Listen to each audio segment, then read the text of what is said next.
Working out. Welcome to my first Substack Ask Me Anything.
Okay, waiting for folks to show up here. For those of you here, this is my first Substack Ask Me Anything, and it's interesting. It's not like it's a little bit different than Twitter Live or Facebook Live. You can see me, you can see my video, and I am the only one who can talk. You guys can talk, text in the chat group. So if you have any questions, if you want to talk about space, I've got an article about the New Glenn rocket explosion that happened a few days ago. That's going to be posted tomorrow. We could talk about Artemis. We can talk about politics. We can talk about baseball, movies. All right, I see James Parsons' thoughts on the DNI today, the Director of National Intelligence. I have a lot of thoughts about this. Tulsi Gabbard was the Director of National Intelligence, the ODNI, Office of DNI was created after 9/11. It was supposed to be the organizing function that kept all of these different intelligence agencies like the CIA, NRO, DIA, all these different three-letter agencies weren't communicating, and that was part of the reason why 9/11 happened. We had the intel, but it wasn't all put together. And so Congress created the Office of the Director of National Intelligence. And it's an important thing. By law, they're supposed to have significant intelligence experience. Trump nominated Tulsi Gabbard and put her in that job. She is, of course, does not have significant intelligence experience. She is a very pro-Russian person, very conspiracy theory oriented. She was a horrendous DNI. Who just caused profound damage to America's reputation. I have friends in the intel community in America and around the world. A lot of agencies stopped sharing intelligence with us because of her appointment. That was a disaster. She finally got fired, and Trump just put in someone much worse. A guy named Pulte. He's 38 years old. His dad started a multi-billion-dollar housing company, Pulte, and Trump put him in charge of the federal Fannie Mae and Freddie Mac, and also federal housing agency. So he's in charge of trillions of dollars. And then Trump also just put him in charge as the acting DNI. He has no intelligence experience at all. So it's illegal. The law says you have to have intelligence experience, but we have it. But he's a super loyal Trump fan. He attacks Trump enemies. He brought the ridiculous cases for mortgage fraud against several of Trump's entities. So he's just a Trump loyalist, completely incompetent, a real disaster for the intel community. My friends who are former agency CIA people are just beside themselves. So yes, the DNI posting today for acting DNI was a very, very bad thing. So expect him to not make it through the Senate. He has no chance of being Senate confirmed, so he'll just be acting for a few months. So if anybody else has any questions, questions about space, questions about politics, anything else, I'm a baseball fan. I like film. Happy to talk about that. Please put them in the chat. Uh, for Substack, this is my first one. By the way, it's open to everybody today, not only paid subscribers, but if you would please subscribe to my Substack. So type in any comments or questions that you might have. I'm happy to answer anything. Ask me anything. And while that's going on, there's obviously a lot going on. And I will say this as a free public announcement tomorrow. There's a very important vote in the U.S. House. The Ukraine Support Act has a procedural vote tomorrow. It needs that to get through. Mike Johnson, the Republicans were blocking it for months. And then finally, a few weeks ago, we had Don Bacon, another Republican, and a former Republican who turned independent. There were three kind of Republican congressmen who switched sides. They got enough to get this thing out of committee. And then Mike Johnson sent everybody home so they wouldn't be able to vote on it. But everybody's back in town and they're going to vote tomorrow. And this gives $1 billion plus in weapons to Ukraine. Remember, Trump stopped supporting Ukraine a year and a half ago. So America hasn't given them almost anything, just leftover from the Biden administration weapons. So what we're going to do is give them our old weapons that are expiring, and then this $1 billion is going to be used to buy new weapons from defense contractors, including right here in the great state of Texas. So there's $1 billion in arms, there's $8 billion in loans, and then there's also some sanctions on Russia. It's overwhelmingly popular with the American people. The congressmen are afraid of Trump, and so we got to get it through the House. I think there's enough to get past 50%. The question will be, is it veto proof, and will Trump dare to veto this thing? So we'll see. But the first step is tomorrow. So call your local U.S. House of Representatives, congressman or congresswoman. That vote is tomorrow, so that's a big deal. The helmet behind me. So I have a couple on the video if you guys were watching. So that one right there is my F-16 helmet from when I was a F-16 pilot in the Air Force. And the helmet above me, I went to Ukraine several times last year, and member of the Territorial Defense Force, which is like their National Guard, he gave me that helmet. So that means a lot. And then that helmet up there is another jet flying helmet. It's what I had at NASA. So that was there's the T-38 jet right there. So that was my NASA helmet that I used flying the T-38. This is also cool. That thing right there is part of a Kinjal missile. It's a Russian hypersonic missile. It was shot down over Ukraine in 2023 by a U.S. Patriot missile.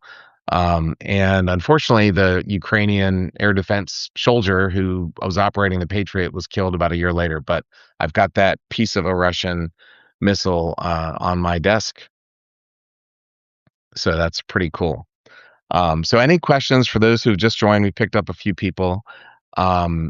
Please, you have to type them in the chat, and then I can answer it. And I'm happy to answer any questions you might have. And if you haven't already, please subscribe. Follow me on Substack.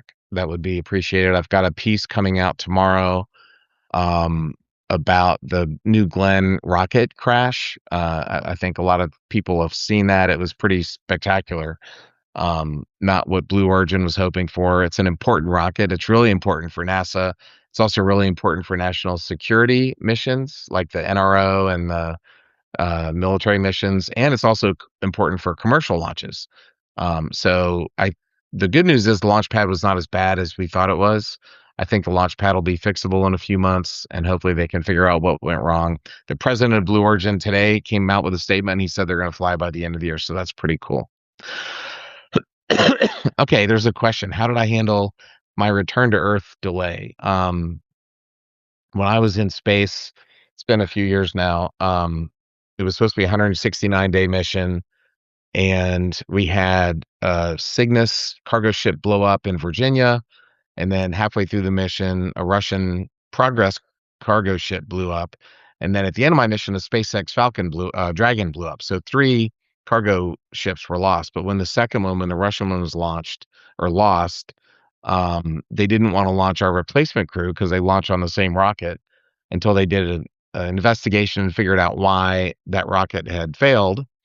And then they didn't want to bring us home until the replacement crew was ready because they didn't want to have the station like low on manning. So they said, you're going to stay in space. And we said, okay. And we said, how long? And they said, we don't know. So we were stuck in space. We were low on supplies because the cargo ships were blowing up and we didn't know how long. So in a lot of ways, it was like COVID. At the time, we didn't know what COVID was. But during the COVID pandemic, I remember thinking, hey, this is just like when I was stuck in space. It ended up being a month, and I think I was very proud of the crew. I was commander then. We had a daily meeting where I'd get everybody together and we'd just go, "Hey, what did you hear? What did you hear?" Because there was all this rumor, and the Americans didn't know it was a Russian problem, Russian investigation. We were kind of getting information dripping in. So I would get the crew together every day just to make sure there's no rumors, to make sure nobody was too worried or upset. And we went through it every day. And finally, after a few weeks, they said, "All right, they figured it out. You're gonna come home." But it ended up it was about a month extended. And the most important thing is that you're not bored because you don't want to just sit around and do nothing. And so they gave us some tasks. We took this big cargo ship or cargo module, I guess, called PMM, and we moved it. It was on the bottom of the space station, and we moved it to the side of Node 3, and that cleared up the port on the bottom of the station for these SpaceX Dragon capsules to go to. So anyway, so that was a big thing. I took a lot of photos. I helped make an IMAX movie called A Beautiful Planet. I used to have the Beautiful Planet DVD somewhere over there, but so that we kept ourselves busy, but that was pretty good. So any other questions, please type them in. If you just joined, there's a Ukraine Support Act vote tomorrow in the U.S. House. Please call your congressman. I've texted and called several of my local Republican congressmen. This is a bipartisan thing. This is not a super partisan issue, but we need to get this through. What do I think about the Russian attack and the Blue Origin launch pad? So it's hard to say which recent Russian attack because every day they attack. There was a horrific one yesterday. They bombed apartment buildings like they always do. Killed roughly 20 people, injured many dozens of people, including kids killed and wounded. I saw a video today. There was a guy in Odessa. It was like a pizza restaurant and a grocery store had been hit by a Shahed drone. It was all burned up. There were still shelves with food on it, but clearly the drone hit the grocery store like it does every day. And so Russia is a terrorist state. Of course, when they do this, they just told Russia told the American State Department to pull our diplomats out because they were going to bomb Kyiv, as though we should do what Russia tells us. But anyway, this happened yesterday. Uh, Nothing but crickets from this administration because they don't ever criticize Russia. They're doing everything they can to protect them. So I'm very passionate about this, obviously, because of all the death and destruction that the terrorist state of Russia is causing. So the Blue Origin launch pad down in Florida, it's the Kennedy Space Center is actually NASA's KSC is on the north side, and the south side is the Cape Canaveral Space Force Center. It used to be um, Air Force, but now it's a station, and now it's Cape Canaveral Space Force Station. And there's a bunch of launch pads there. It started back in the 60s, and Blue Origin bought Launch Complex 36 and did a bunch of work to have this New Glenn rocket. And the New Glenn rocket's really big. It'll be one of the biggest rockets we have after Starship for sure, and the Falcon, excuse me, Falcon Heavy. It's a big rocket, so it's really, really important. It's been over a decade in development, and it's about time for this thing to fly. They've flown it 3 times. The last flight, the first stage worked, and the first stage comes back and lands and is reusable, just like the SpaceX Falcon 9 first stage. But the second stage had a problem, and so the commercial satellites didn't get into the orbit they needed to get into. So it's not fully operational yet, but it's getting there. And they were doing a test where they fuel up the rocket, put the liquid methane, the Jeff Bezos BE4 first stage engines use methane, um, and the upper stage BE3 engines uses oxygen or hydrogen. And anyway, they filled it up. They were going to fire the engines to test them on launch pad, and then they were in advance of a planned launch. It was supposed to be on Thursday with some satellites. Anyway, after they fueled it and before they did the engine test, it exploded. So there's so many valves and pipes, and who knows what happened. They'll figure out what happened, but fueling is always a really dangerous part of the rocket. That's why when we flew on the space shuttle, um, they fueled the space shuttle, and then we crawled in because they didn't want to fuel it while we were inside because that's dangerous. Ironically, the SpaceX Falcon 9, that because there's so little performance margin, they have to wait until the last second to fuel it. So they put the crew on board and then they fuel it. Anyway, so that happened. That explosion happened last night. I thought the pad was completely destroyed. The good news is, like some of the fuel tanks survived.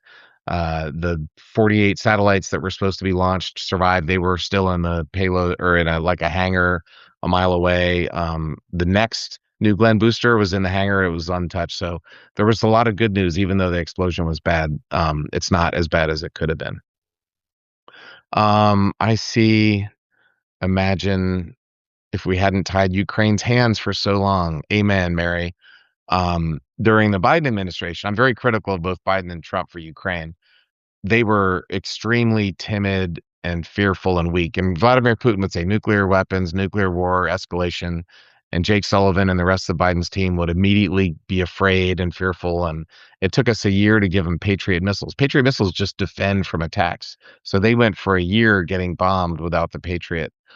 Took us a year and a half to give them M1 tanks, which, it's a tank.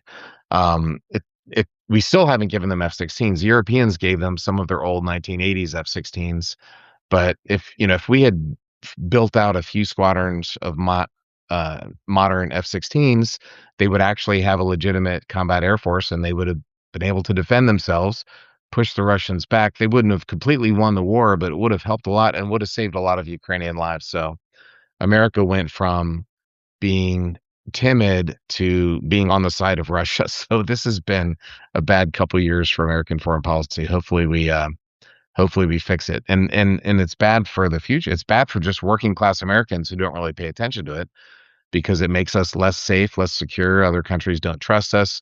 And if you're sending your kids to join the army or the Air Force or whatever, they're going into a much more dangerous world where we don't have the allies that we used to have. Threatening to invade Greenland. Our ambassador to Canada yesterday posted of some news about the Canadian economy faltering, and our ambassador was bragging about it, beating his chest, saying 51st state. So when the ambassador to Canada gloats over their economic woes that we caused, and then says we're going to make you the 51st state, that doesn't do a lot for international relations. So we need to have a course correction when it comes to that. And I agree, Mary, with your point that this is a big mistake, yeah, on Biden's part. And even to this day, like the Putin will saber rattle, and everybody shakes in their boots and are afraid. And we should be making him shake in his boots. It shouldn't be the other way around. So I hope we can have a course correction, like I say, which is why tell your congressman, if you just I see a few more people joined, there's a vote tomorrow on the Ukraine Support Act. Call your local U.S. House of Representative. I texted one and called another today in the Southeast Houston area. Tell them to vote for it. At a minimum, don't vote no. At a minimum, keep your hands, sit on your hands, but vote yes, and that's good. It's why we need the military candidates who support NATO to join efforts. Amen, James. If only we could elect those. Any other questions? Please put your questions or thoughts in the chat.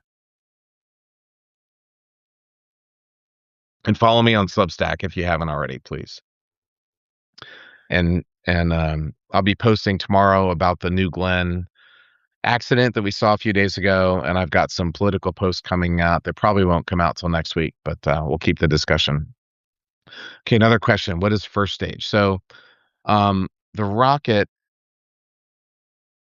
Blue Origin and Falcon 9. Falcon 9 is the SpaceX. It's incredibly popular. Last year, Elon Musk's SpaceX Falcon 9 rocket launched more than half of the world's payloads. The Falcon 9 and the Falcon Heavy rockets launched more than half of everything on Earth.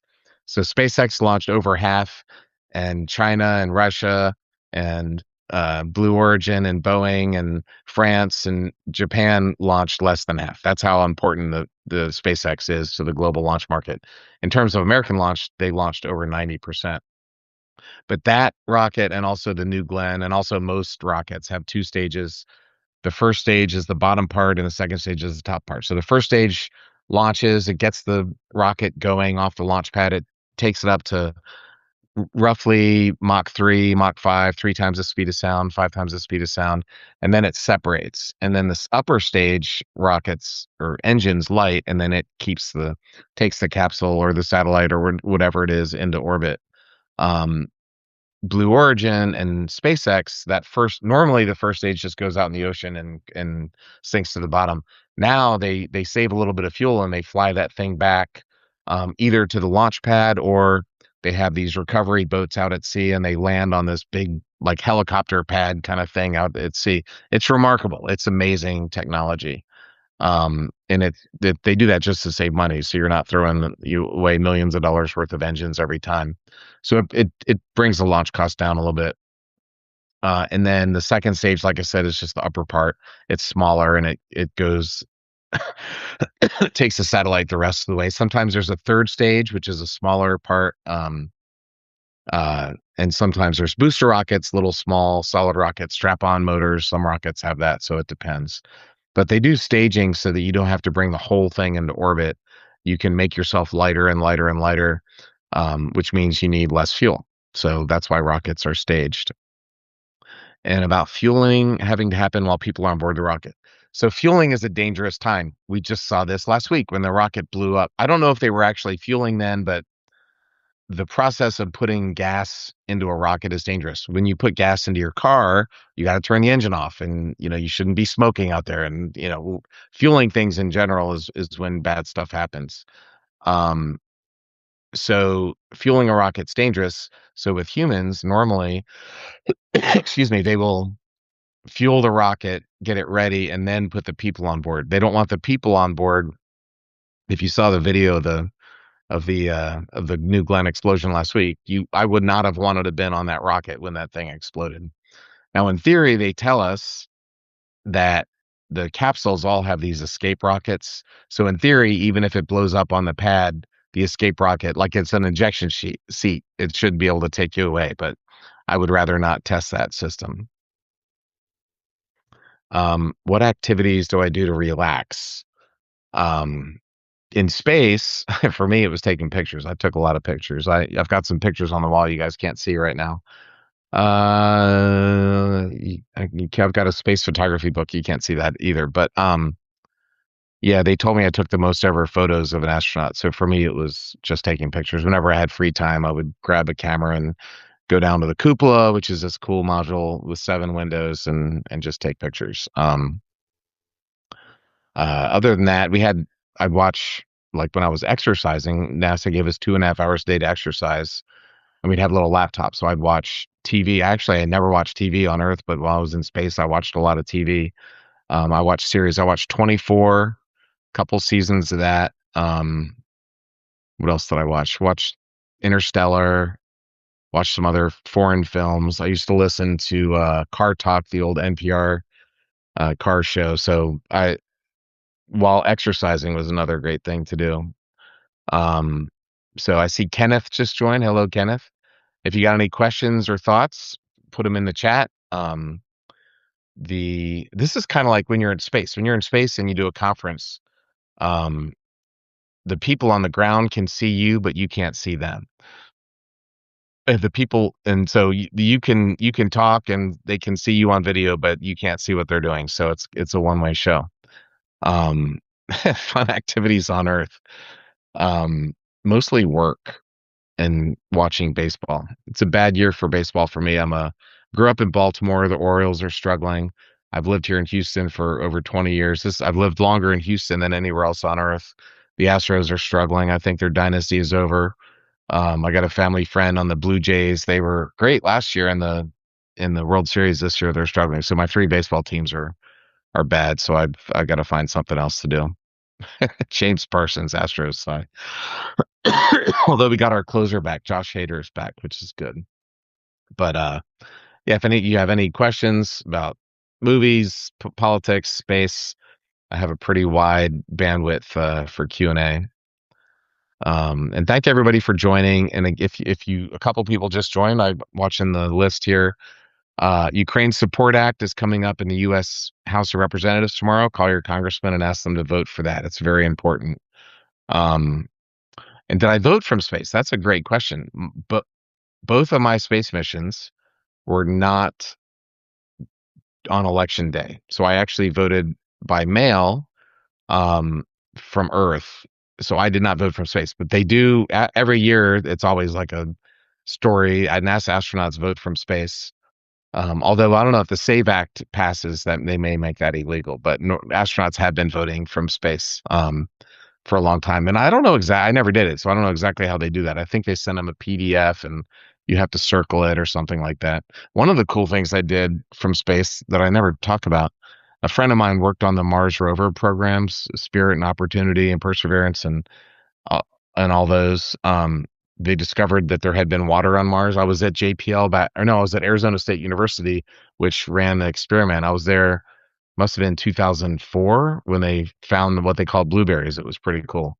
So anyway, so he was running the rovers on Mars, and it's not really voting from space, but he sent us up all these images from Mars, and he said, "Hey, you guys pick a rock, and we'll go sample it." So I've got a picture of our whole crew looking at all these pictures of Mars, and like we selected this one rock, and then they sent commands, and the rover went over and sampled it. So it's kind of like astronauts on the ISS doing science on Mars. It was kind of a cool thing, um, which was interesting. But it's not voting.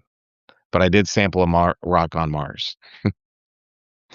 Any other questions, folks? We're coming up on 30 minutes here, but again, if you're new, please follow me on Substack. I appreciate it. I'm just started the Substack thing a couple weeks ago, so trying to get this going. Um, and I see the old UFO. There's always a couple questions. How do you go to the bathroom in space? Did you see aliens? So UFOs. I used to have a podcast called Down to Earth with Terry Virts. It's still on YouTube, and I did a couple of episodes. I did it for 2 or 3 years, but I did maybe 3 or 4 episodes on UFOs. And I had like Chris Mellon, who's one of the most famous guys, and a guy named uh, Lou Elizondo, and I had R.A. Loeb, the Harvard astronomer that has been out there. So anyway, I have a couple of thoughts on UFOs. First of all, there are billions of stars out there. If you turn the lights off on the space station, let your eyes adjust, there's infinite stars. You can't make any constellations out. There's so many stars. And a lot of them have planets. We have TESS and other satellites that are actually looking at for planets. And so trying to figure out like how many Earth-like planets there are. There's a lot of Earth-like planets in the universe. So you'd think if there's life on Earth, there'd be life somewhere else. Um, on the other hand, life is really complicated. I did a bunch of infrared scans and ultrasound scans and all these different scans of my eyeball and my brain and my heart, and life is complicated. So I don't think life would just happen randomly. And I say that from a science point of view, not a religious point of view. Like this, I have this Omega watch on right now. That thing would not make itself over a billion years of wind and lightning and rain and radiation. It requires someone to make it. So I believe that life needs someone to start it. And then evolution will happen from there, and all the science happens as we know. But somebody's got to get it going, and like I said, I say that from a science point of view. So you'd think it's out there, but it's also really complicated. At the end of the day, it's a really, really, really, really long distance. So they would never know that we're here. The sun's radiation and radio emissions way overpower ours. So it would be hard for them to know to come here or not. But anyway, uh, uh, Project Hail Mary is a great movie about that. Of course, they had to invent astrophage so they'd have rocket engines that could take them to other stars.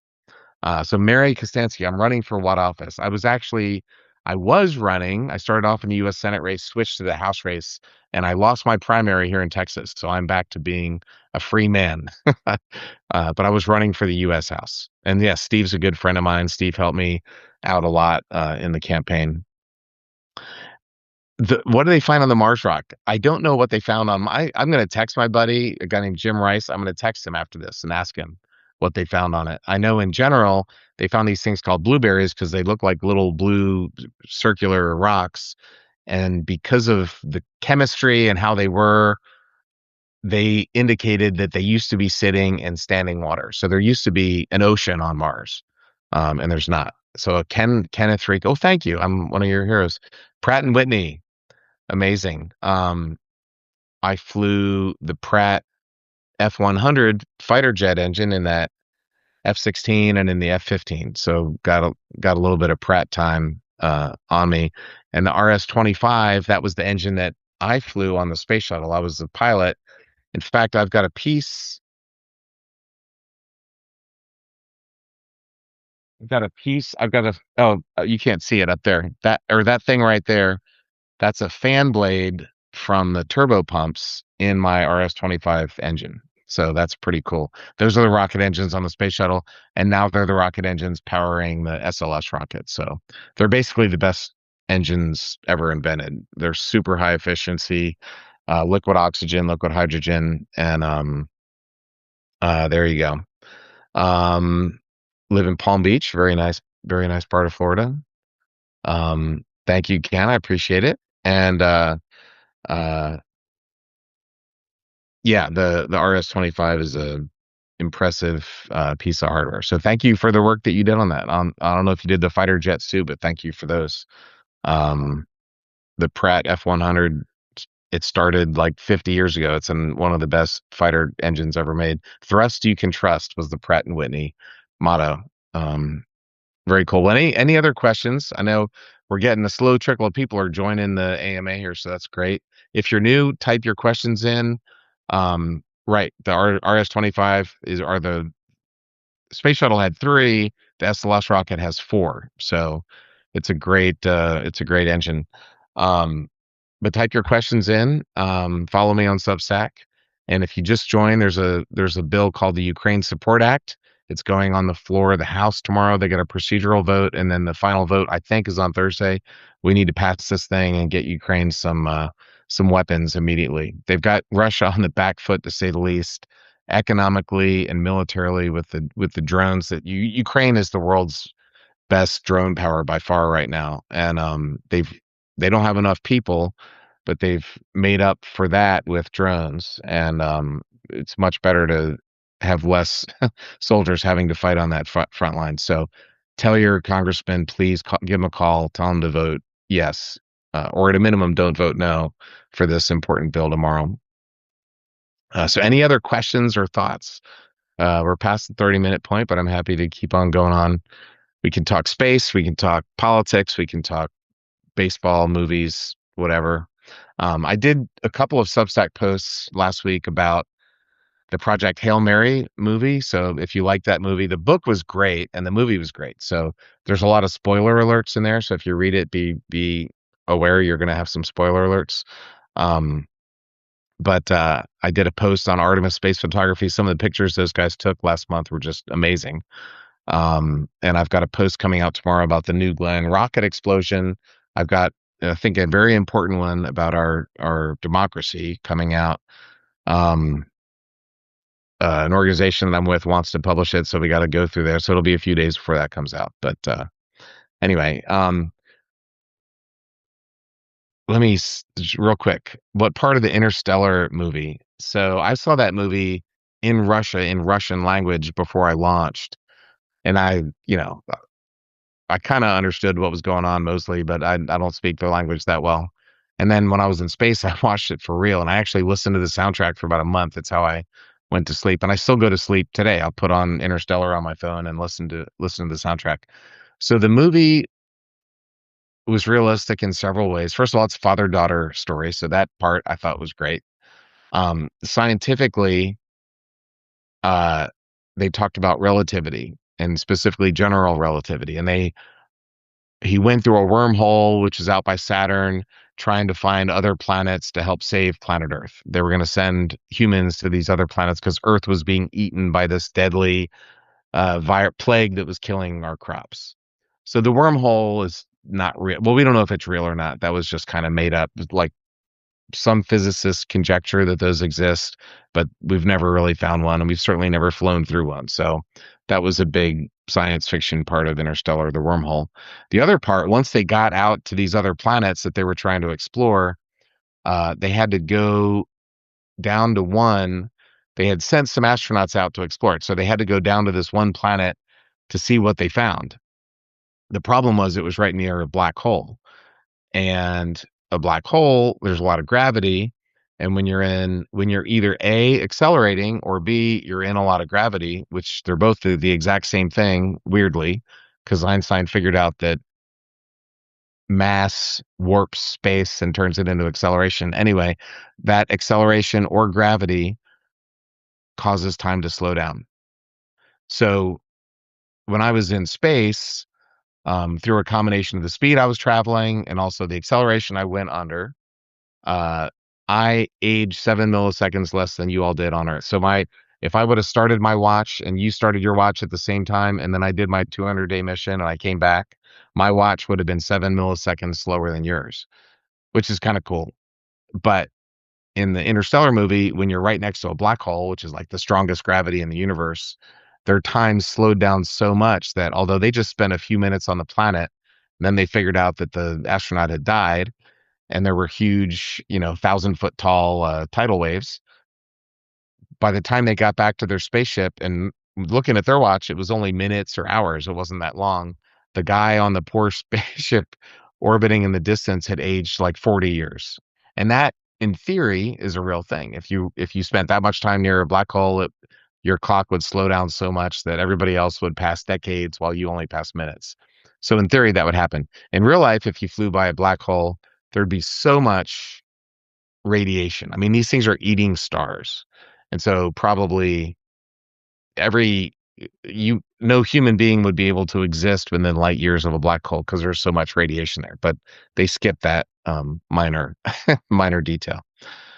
And then, if you remember, when they finally they learned what they learned, they came back to Earth, and when he left, Matthew McConaughey had a 12-year-old daughter, and it was the father-daughter, and the daughter was mad at him, "Don't go, Dad, don't go." Um, when he came back, his time had not passed that much, but on Earth, the daughter, who wasn't going very fast and wasn't accelerating, her clock had passed a lot. So she was an old woman. So the father came back the same age to meet his 12-year-old daughter who had turned into an old lady. So that was pretty cool. The whole thing about like they were in that weird box room with time travel. I don't know that I ever really figured that out, but um, he was sending a message to himself telling him not to go, but it didn't get through. So anyway, that was a great movie. Interstellar is awesome. I like it because of the father-daughter story, but the science in it's pretty cool too. What other questions does everybody have? Anything else? I will wrap this up soon. We're at the 40-minute point, but this has been great. A few more people have joined. We're getting a slow trickle in, which is awesome. If you just joined, please subscribe to my Substack and also um, call your congressman and tell him to vote for the Ukraine Support Act tomorrow. It's really important. How's the radiation issue on the moon? The radiation issue on the moon is huge. It's a big issue. Um, on the moon, on Mars, anywhere else in the solar system, except for in Earth's atmosphere below our protective magnetic field. Everywhere else in the solar system, it's really bad. So there's radiation from the sun, which is bad. That gets captured by our magnetic field on Earth. And as long as you're below it, the space station and space shuttle were below the magnetic field, you get a little bit of protection from that. Um, there's also galactic cosmic radiation, which is these super high energetic particles coming from black holes or other stars in the galaxy. And those are flying around.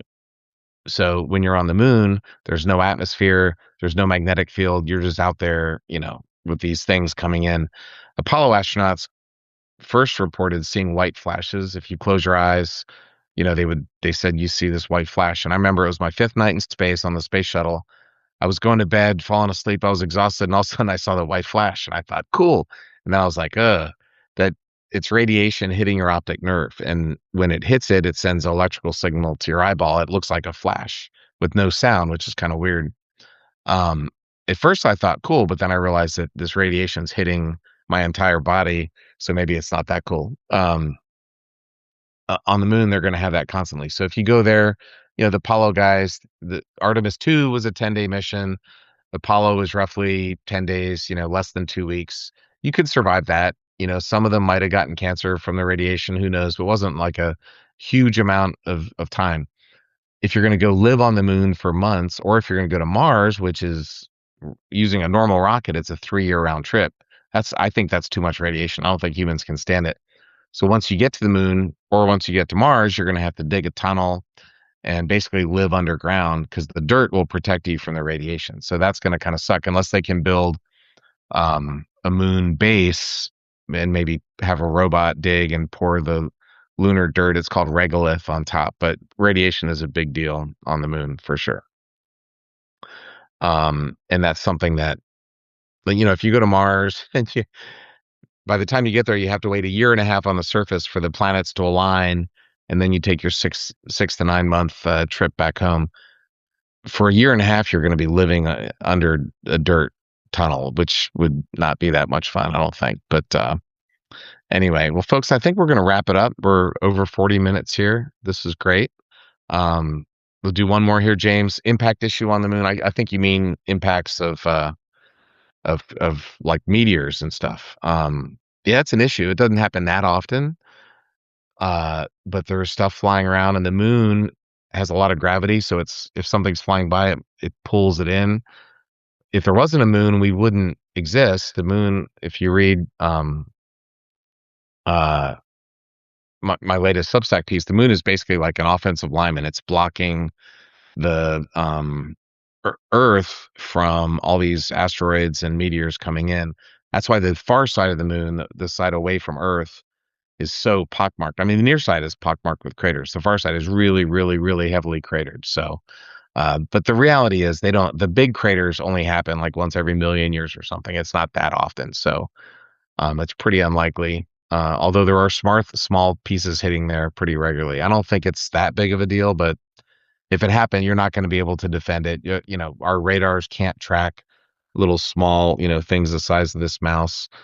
You can't track that coming in. You don't know it's coming in. And if it hits you going 10 or 20 kilometers a second, it's going to put a hole in the roof. That's for sure. So, anyway, well, thank you, everybody. I appreciate it. We were slowly growing over time. We're at the 45-minute point. So I think I'll let everybody go. Um, Thank you for joining. I'll do this again. I'll plan on doing an AMA every few weeks. Tell your friends and family. When you see my articles, I would appreciate it if you could repost them on Substack. Like I said, I'm trying to grow it. I'm going to have space content. I'll have some political content here and there. I'm pretty passionate about our democracy, if you know me at all. And I'll do some occasional fun posts about movies or things like that. So please join, repost, subscribe, and vote or tell your congressman to vote for the Ukraine Support Act tomorrow. So thank you, everybody. I'm going to end this and have a good night. See you guys.